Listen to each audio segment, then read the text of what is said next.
Hi, this is Gracie Swedlow, and this is Televisionation. I'm really happy to have four gentlemen today from French companies who are going to tell us all about the state of the industry as far as the broadcasters are concerned, or the companies that provide the services to enable broadcasting. And we have today Bruno Tariant from Enensys. Thanks for the invitation, Tracy. Happy to be here. Thank you. And you're head of sales for the Americas. That's correct. And we have Mikael Raulet from Ateme, who is the VP of Innovation. Hello, everybody. Happy to be there. And of course, we have Guillaume Bonnard, who is the VP of Global Sales and Services from Thomson Broadcast. Hi, everybody. Hi, Tracy. Glad to be here. So thank you. I'm so glad you're all here. So I believe that two of you are in France, and Bruno, you said you were west of DC somewhere? That's correct, north of DC, yeah. Mm-hmm. Okay. Okay, great. So there's obviously a lot of strange conditions that we're facing at this time, and we wanted to find out about what are the challenges to delivering services to the broadcasters, getting video transmissions out to the world, perhaps, through digital and terrestrial and through telecom offerings. So tell me a little bit about your current situation. You guys are all home. Are you okay? Is everybody in your company distributed at home, or how is that working out? You want to start? No? Okay, so I can start. So on our side at Enensys, mainly everybody is working from home with some exception. We still have our lab open, and we are able to distribute some products all over the world. So we have one or two persons who deal business as usual. But for the last 4 weeks, it has been a little difficult for everybody and for us also. So we are trying to adapt ourselves. 4 weeks have been gone, so I think we still have on the road maybe 4 to 8 additional weeks to go after that. So we will see. I can give you more detail after that. Guillaume? Well, for Thomson, we've been struggling. 100% of the people have been working from home since, like 6 weeks now. So that means that all the hardware manufacturing facilities were just shut down at one point. Now we are gradually putting back the team together, to reorganize the production, to anticipate what will happen next, because that's a big challenge. And obviously all the things that can be done from home, which is supporting customers, on software or, troubleshooting or remote control, then we obviously try our best to do it from our own home. So that's an interesting exercise, and that's showing that at the end of the day we can definitely adapt ourselves. It's not easy, but we can do it. And Mikael? Yeah, on our side that's the same. So people that are still at work are working for delivering equipment, so that's the people that are still at the office, and other people are working from home. So as we are now a software company, it's easier than before, and all our the hardware that we are using are still in the office, but we can deploy our software from remotely on top of it. So we can still do a lot of work, and it seems that we are even going faster than before. So because it's all software, and people doesn't have anything to do at home, so they prefer to work than doing anything else. So the other than the challenge of trying to get work done or fill your day, if you have times of not being busy, there are many challenges for the broadcasting industry right now. Obviously, people were trying to roll out ATSC 3.0 here in the United States, and there's other specs that are being worked on. Can you tell me a little bit about? But before we go into that, actually, let's just sort of define for everybody who don't know your companies what each of your companies do. So we'll start again with Bruno with Enensys. Enensys? Yeah, if we, Yeah. yes, Enensys Teamcast. So if we want to maybe summarize and target what we are doing for the broadcaster market in the US, we are very focused on selling software for the ATSC 3.0 infrastructure.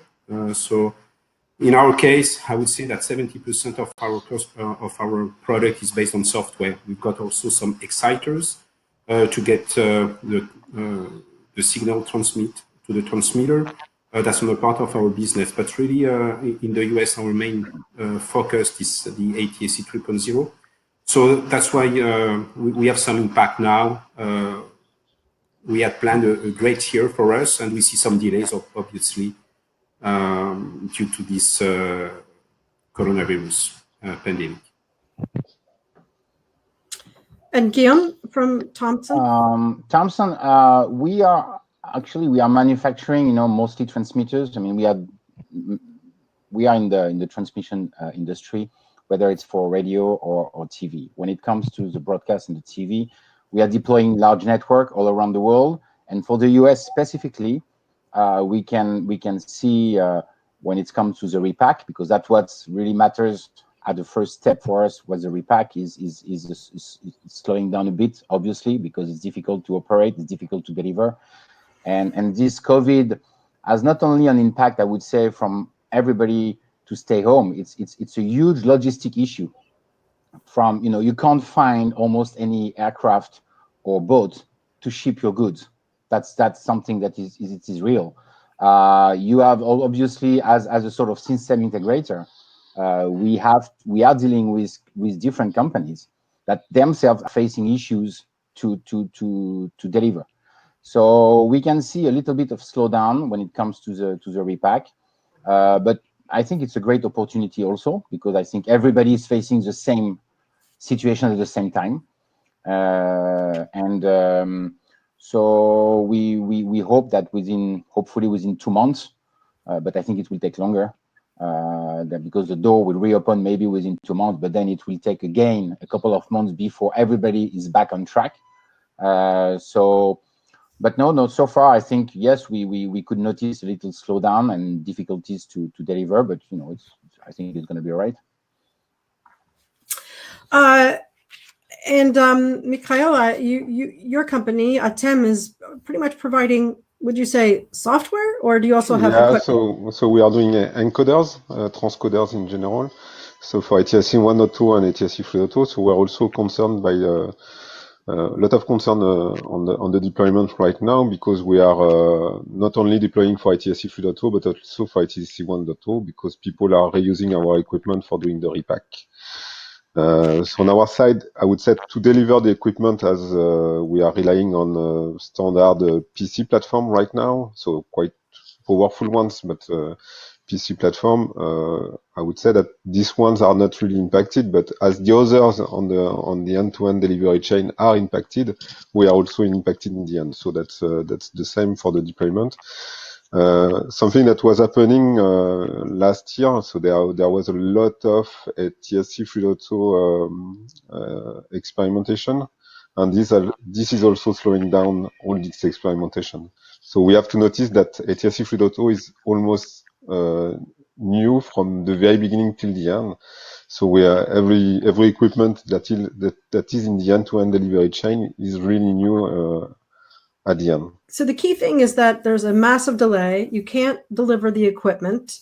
You can't be at conferences to communicate to people what are the opportunities. Of course, we talk about ATSC 3.0 all the time at our conferences at TVOT. And so we're definitely very curious what's going on behind the scenes in terms of communication in the community about how you're going to develop and deliver these services while you're sort of waiting. Is there some discussion about how that gets done?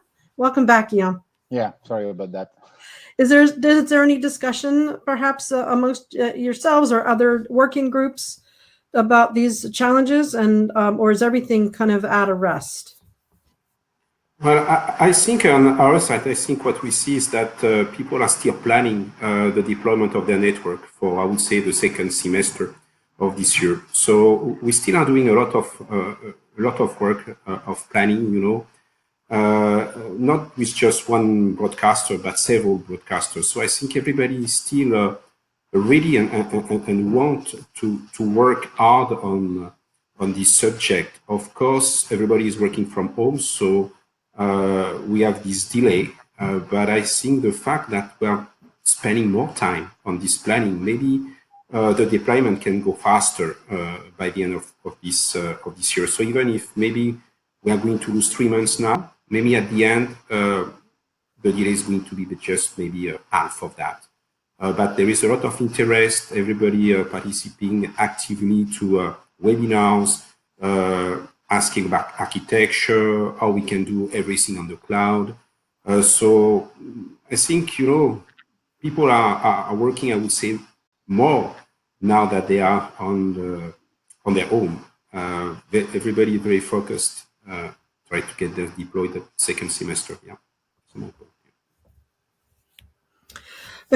And Guillaume, with the difficulty of getting equipment across the ocean, is there any way you can find? Is there something else that Thomson can be doing right now that will help develop, things, help move things forward? I mean, what can you do? Is maybe there's a secret boat that will take your equipment over there, or maybe it's just time to sort of work out the kinks. So. Well, I think we this is something that we've been working out through our global strategy when it comes to address the US market. And actually, I would say that this COVID-19 has been a big opportunity for us to accelerate the process. Why? Because actually we were, intending to set some manufacturing facilities in the US, but we were, just taking our time and just evaluating everything. While now, I mean, we understand that this is absolutely critical. So actually, we are pushing a lot now, even though it's not easy, but we are pushing a lot to open some facilities in the US. So this logistic problem won't happen again. So that's going to be the sort of magic trick, if you allow me. But so that's what we are doing now. We are pushing a lot. We're going to open some manufacturing facilities in Pittsburgh. So that's something that really is moving very fast now. Because we have studied this case, along like 6 to 8 months ago, and we were just thinking and pros and cons, and actually those kind of extreme situation, we don't have time anymore just to do this kind of pros and cons. I mean, we have to react. We have to make sure that we'll be ready when the market will start. And I said, Bruno, I mean, yeah, everybody is working from home, but actually I can see so much more efficiency, because you're not anymore annoyed by last minute meeting that nobody cares about. You are just focusing on your task, and you know what you have to do. And actually, we have a sense of emergency now. It's like, yes, we have to be ready. The broadcasters, they won't wait. You have to be on air. There is no discussion. It's whether it's going to be maybe delayed by a month or 2 months, but at the end of the day, people will have to be on air, using their equipment, make sure that everybody can be ready. So we are working very hard. So I think it's going to be all right, but it's challenging, which is exciting, actually. It's interesting that you point out that that this is the time to sort of act. It seems like broadcasting and terrestrial broadcasting in an environment that is fraught with chaos and the unknowns, and maybe there were emergencies. I mean, this would seem like the most fantastic opportunity for that kind of content, alerting and things like this, and distribution of important information to people's devices from broadcasters. This would be such a great experiment. Maybe in this environment, you'll be able to do all that planning so that when things get a little more relaxed, you can put that stuff in place. I'm definitely interested in the kinds of innovations that you think you could put in place right away. Mikael, perhaps right now, are you working on anything in particular that you think could be launched as quickly as possible? Is there anything you can do in the meantime? So on our side, since ATSC 3.0 is relying on OTT delivery over the air, so that's something we are not blocked by the fact that we cannot multicast in doing our experiments. So we can still work on OTT delivery, improving what we are doing on OTTs, and it can be replicate to what we are doing over ATSC. So for instance, we can work on ad insertion on our side, a one that is typical for this particular event that we are having on COVID-19.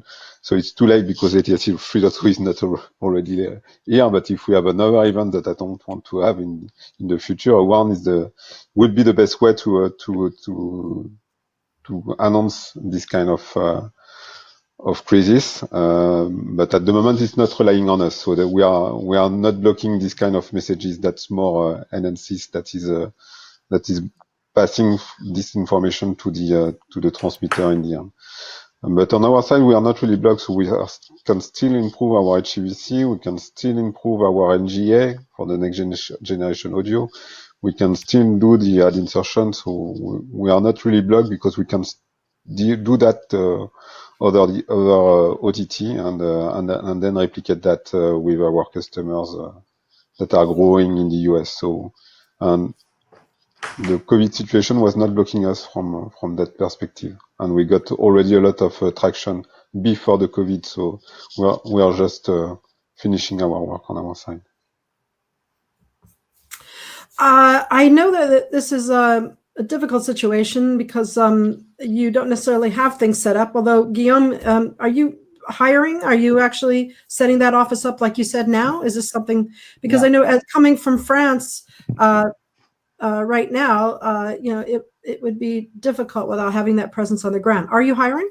Yeah, we are hiring in the US, of course. I mean, again, we believe we believe, the thing with, we believe in the long term. Being in the US, this is not a market you address for just 6 months or a year. Because again, just to bounce on what you just asked, whether we're going to develop new technologies, this is definitely what we're going to do. Because once the repack will be done, I would say that the hardware part will be, it's going to be done. So it's going to be just about pure maintenance. Now, again, I think this COVID is for me a great opportunity because, today what was obvious before is now something that is becoming, what was obvious but we didn't use is obvious now, and we're using it. Is the digital, all the digital application we can have. When you go to e-education, when you go to health application, those things where we could have used them for a long time, but we can see that in the US, for example, in France, all over the globe, everybody is doing everything from home. You get half of the planet that is confined. So this is a game changer. And suddenly people has to do everything from home, from school, from just when they shut down in France, 24 hours later, they just organize a huge platform for medical advice to make sure that everybody could get the doctor online because you can't. Telemedicine. Yeah. So telemedicine. All this, telemedicine, exactly. So all these things, seems to be, like for us in so-called developed countries, like things that we shouldn't use, or we just use, we don't care. And suddenly, just because of a little virus, we are stuck. We can't do anything. And even in the broadcast, look at the broadcast. All the stations, they are broadcasting from home. All the anchors are from home. It's a total new game today. You are talking about the content provider. Content provider are stuck today. How can you provide content today while you can't, be on a set with actors? Now you see Netflix, they are even trying to create some series from home. So actually, this COVID is a huge, for me, it's a huge revolution that is pushing us to be even more creative. It's not a fatality. We have to deal with it anyway. But we'll be alive in 3 or 4 months, and we will have to still do something. So it's better to, I think, go through this revolution process and go on top of the wave. And I would rather be on top of the wave than under the wave. And surfing the wave, and the wave to surf today is pure innovation, and we can see that in the broadcast industry, it's going to be a game changer. It's going to be totally different.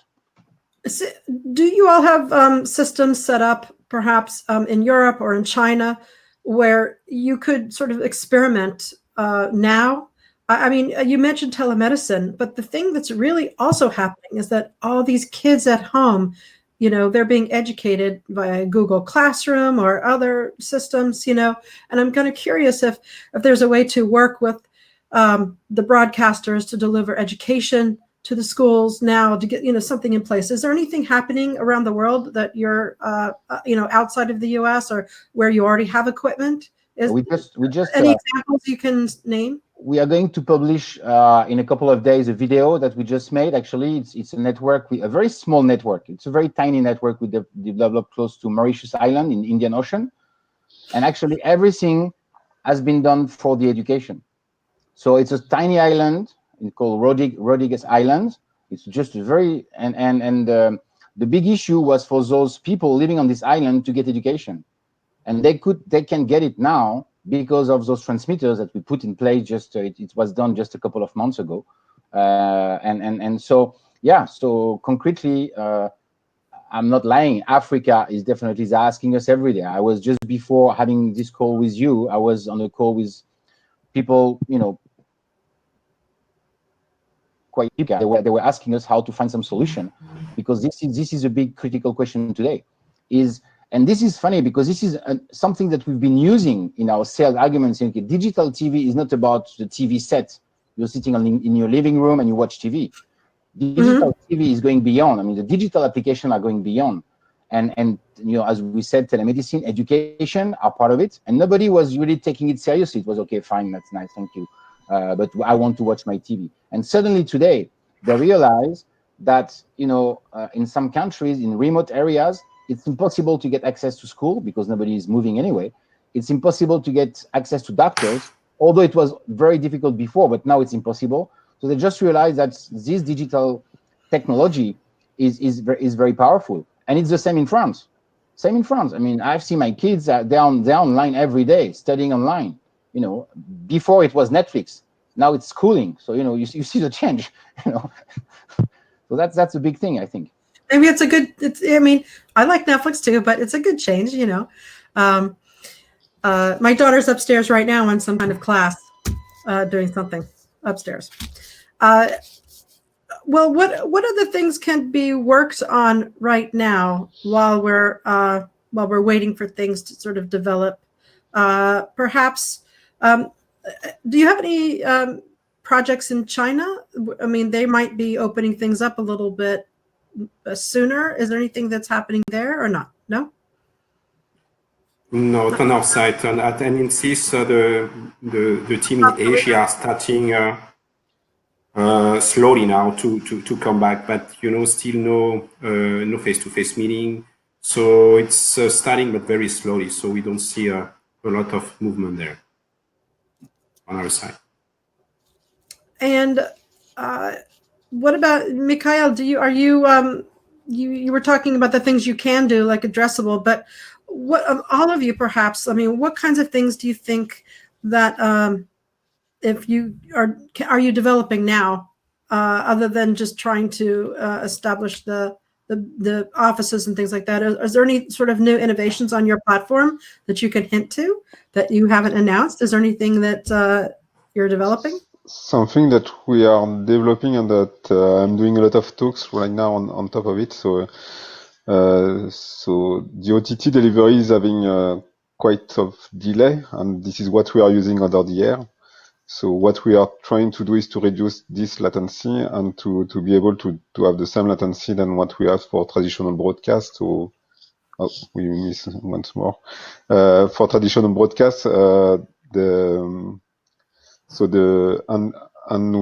are doing that with different CDN vendors, but that's also a technology that we can reuse because we are pushing Dash or OTT delivery to the end user, and we can reuse this particular technology to reduce the latency. The end-to-end. And I'm doing that in China. So, for instance, a lot of people are looking into it in China right now, mostly for 5G. That may be the future generation of deployment of the broadcast as well. They are looking into doing broadcast over 5G. And in Korea as well, they are starting back also to work on outside from home, I would say, which is good for them. And they are starting also to do some Plugfest and restarting to work on ATSC 3.0. And they are asking us to provide also some test equipment for doing the end-to-end delivery system.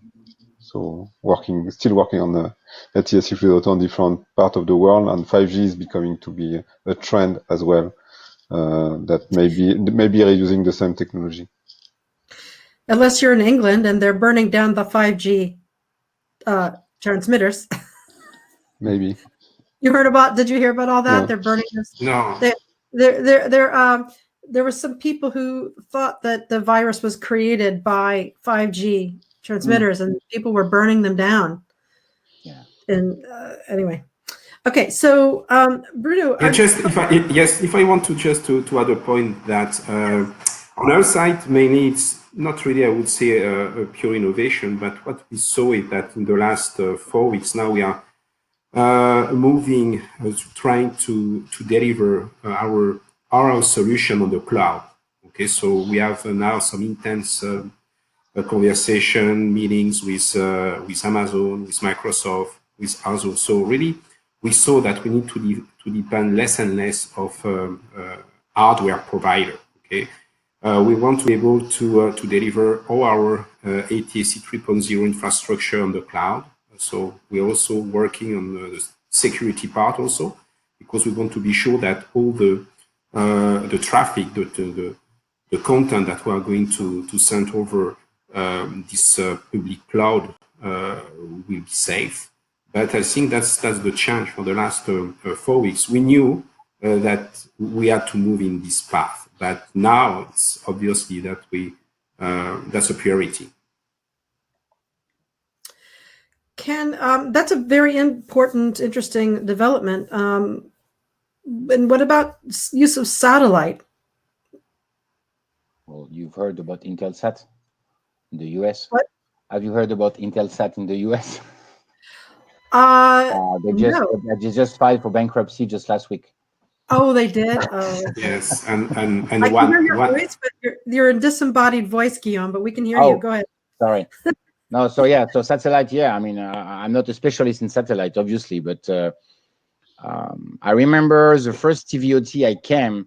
I was on stage with our good friend, the ITV doctor Rick O, and he was asking what might be the next challenges after this ATSC 3.0, regarding the global ecosystem. And we were talking together, and I said, satellite is a big issue. I mean, I'm sure that they're going to be some issue with satellite provider and also maybe cable operator. And today, what we heard is, I just read the Bloomberg report, like I think thousands of people, that's, they just filed for bankruptcy. And that's as a domino effect even in Africa, I can tell you, because Intelsat is a huge operator in Africa. So they have also some. So yeah, we can see that apparently there was some issue with some spectrum, and they were asked to pay a huge amount of money that they couldn't pay. So I don't know what will happen. I don't have any crystal ball, but obviously there is already some impact. Well, I'd say maybe call Elon Musk and talk to him about all of the little CubeSats that he's got, circling the globe. Exactly. What would the broadcaster be able to do you think, by the time, is it going to be July or August? I mean, are they trying to cover the conventions or just the elections in general? Have they told you what they think what will be able to accomplish in these limited convention? We have the request that we have received for now is for the first convention center, and I would say until November, but and that will be for end of July. So we are still thinking that by end of July, everybody will be able to be in the street.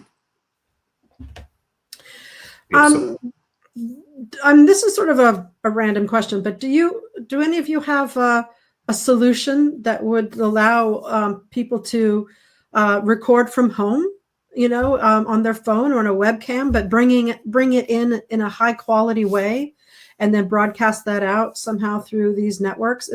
That's a whole nother layer of software. I'm not quite sure that you have that capability. What do you think about that? I mean, if we're stuck like this for like the next 6 months to a year, what are people going to do?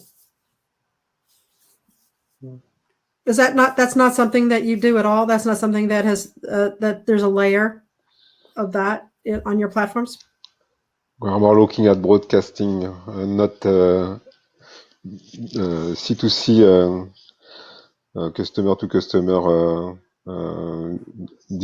distribution of video, but having everybody doing that will slow down also our network. This is also something that happens right now because everybody is doing webinar like the one we are doing today, and having all those video on, that's becoming a nightmare also for our even if we have fiber, it's still challenging in the end to deliver all these video from different locations. The same happens when I'm trying to do OTT over the seas. We are seeing that we don't have exactly the same good connection than before because everybody is working from home. So that's also something that we are seeing right now. But we're not on it, this particular delivery at the moment. Well, what I see is that I would say all the cable operators and broadcasters had planned, I would say, their network for the last 12 to 16 months. So I would say that we are covered for 1 year in terms of growth. But can you imagine that if we stay in this situation for more longer than that, we can have some trouble. And there is another option. There is the broadcaster over LTE, over 4G.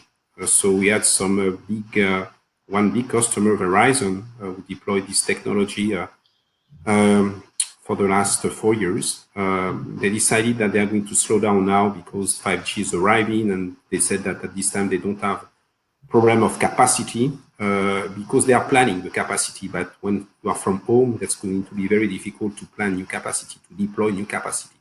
So in this case, you can go maybe over this new standard, but that's not a new standard.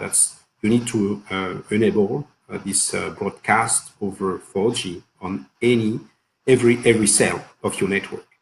So basically, that's a software component, and you have some of the phone, mainly Samsung phone, who have already this technology can also be enabled by software.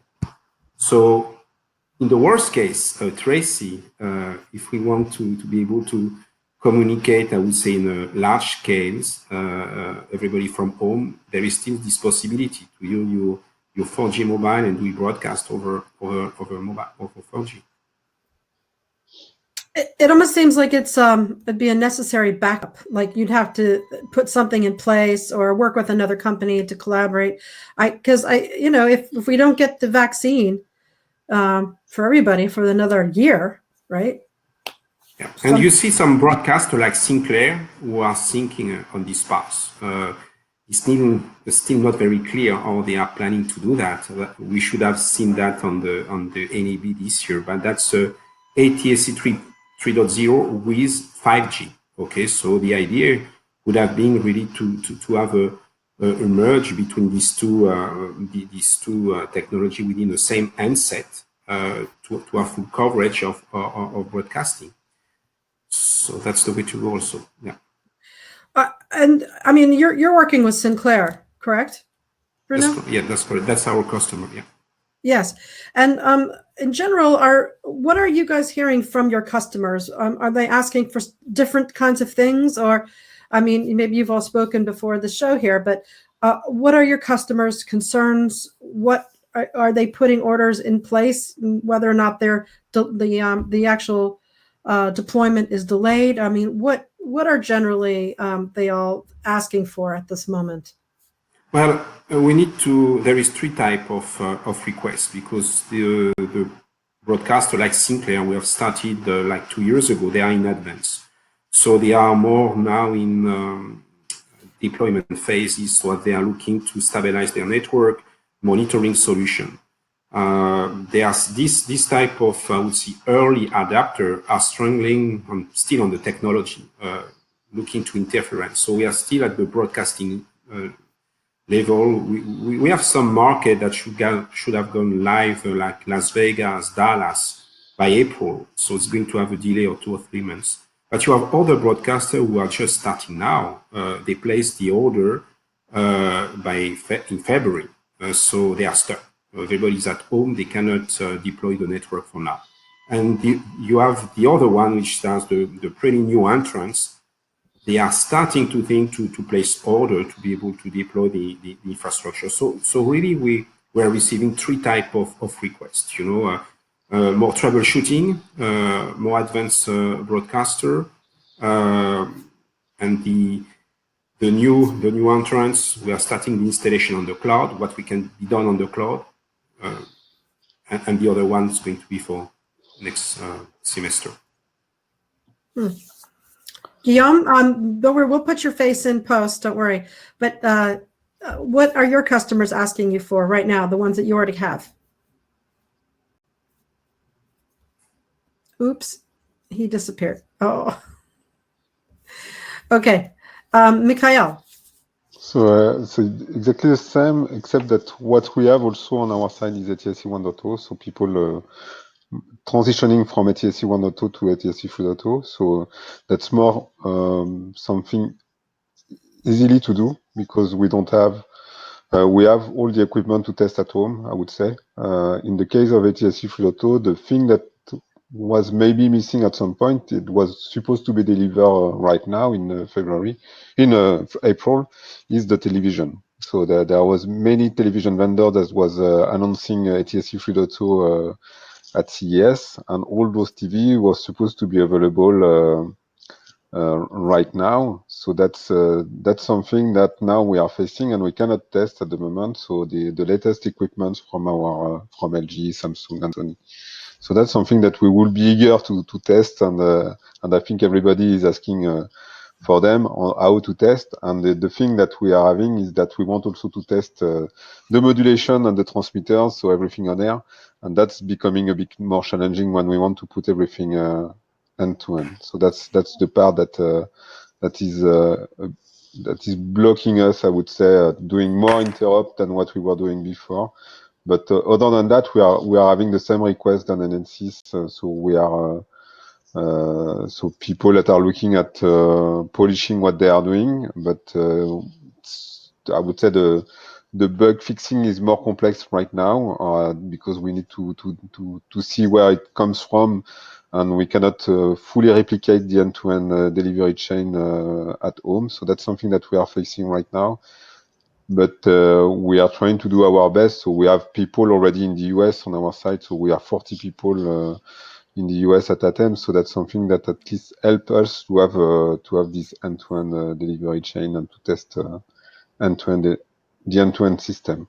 But from the R&D side, it's a bit more complex. Doing broadcast from and having all the TV equipment and see the TV from remotely is not so easy. So we should have some cameras to be able to see what happens in the lab in REN to see what we could do in the future. But that's something that is really more complex than before. Guillaume, you're back. Yes, I'm back. Sorry. Yeah, I don't know what happened. I think it's a connection. I think there is some trouble with internet connection here. Okay, well, the question I asked was, what are your customers asking you for right now? The ones that you have currently, are they having questions? Do they want something specific? Are they setting some deadlines? I mean, what's happening? Well, it's mostly, I mean, as we are doing 2 things. We are doing transmitters, and we are also developing some, as I was saying, a lot of different kind of new technologies, and dedicated now for cybersecurity, because the big issue today is not so much about how to, of course, to deliver the content is what we do, but to protect it is something that is becoming a big issue now. And we have some discussion with some customers now that suddenly they realize that the weak point is a broadcaster. It's a very weak point. It's a very weak point. Anybody, I mean, not anybody, but I would say a good hacker could come into the system very quickly. I mean, it happens in France a couple. I mean, I think it was 4, 5, 6 years ago with TV5. Suddenly, the screen went black live, and it was hacked. And so it's just to show that there are some big issues. This broadcast industry has not been too much into this kind of, hacking issues. It was like preserved as long as it was on analog technology. Now with all these IP technology, it's an open world. We have all those platforms that are coming out now more and more. So that's we've noticed for the last since February, more and more question about how to protect the network. That's what we are working on now. Okay, well, it sounds great, gentlemen. We've actually gone way beyond our time, even though we had a little bit of disappearing a little bit by you, Guillaume, but that's okay. Is there anything else you'd like to add? Otherwise, I think we had some really great observations about the state of industry. The last comment that we'd like to talk is that we still have some concern now about the French technology. That we are facing some competitors in the US, and we still don't know what's going to happen in the next couple of months if the US broadcaster will try to engage more their US providers. We saw that already on immigration, that Trump has really shut down the visa for the next 2 months. So that's still a worry for us. We don't know how the broadcaster are going to react. We know that the US, like any other countries, are going to face some unemployment difficulties. So maybe they are going to give some, I would say, more attention to US-based technology. So that's an open point for us. Well, I wish you a lot of luck. We will do our very best to try to set up arrangements so you can meet other people, other companies behind the scenes. We can talk about that another time to foster conversation with the community. And I really appreciate the fact that you guys are all making time available today. I know this is your early evening, I think. Yeah. And I really appreciate that.